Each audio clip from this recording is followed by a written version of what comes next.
যেতে পারি না স্কুল। এই ব্রিজে এবার অনেক লোক যাতায়াত হয়, এদিকে তো ওদিকে তা স্কুল কলেজ হলেই বাগ যায়। হ্যাঁ, আবার এই কোলার ধান পান এদিকে নেয়, আবার এদিকে টানে।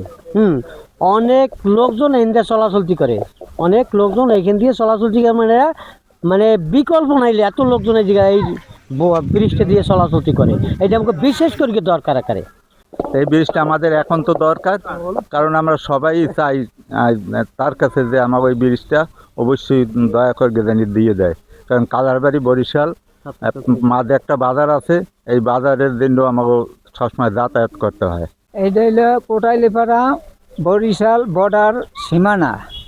এটাকে এখানে একটা ব্রিজের দরকার। সব কলেজ ছাত্র ছাত্রী বিভিন্ন লোক এইটা পারাপার করে, এখানে একটা ব্রিজের দরকার। এখন এখানে যেও প্রয়োজন সবার জন্যে এই ব্রিজটার দরকার আর কি।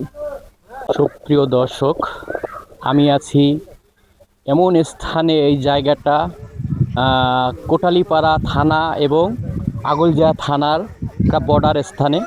এই ব্রিজটা বহু বছর ধরে সংস্কার হইতেছে না।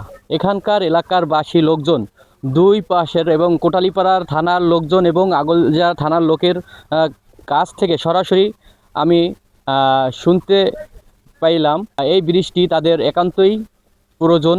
এবং এই ব্রিজ এখানে তারা কৃষি চাষ করে, এফারের মানুষ এফার যাতায়াত করে, এই সাইডের মানুষ এই সাইডে যাতায়াত করে, একান্তই প্রয়োজন এই ব্রিজটি সংস্কার করা। এখানের লোকজনের দাবি এই ব্রিজটি সংস্কার হোক, এটাই তাদের দাবি।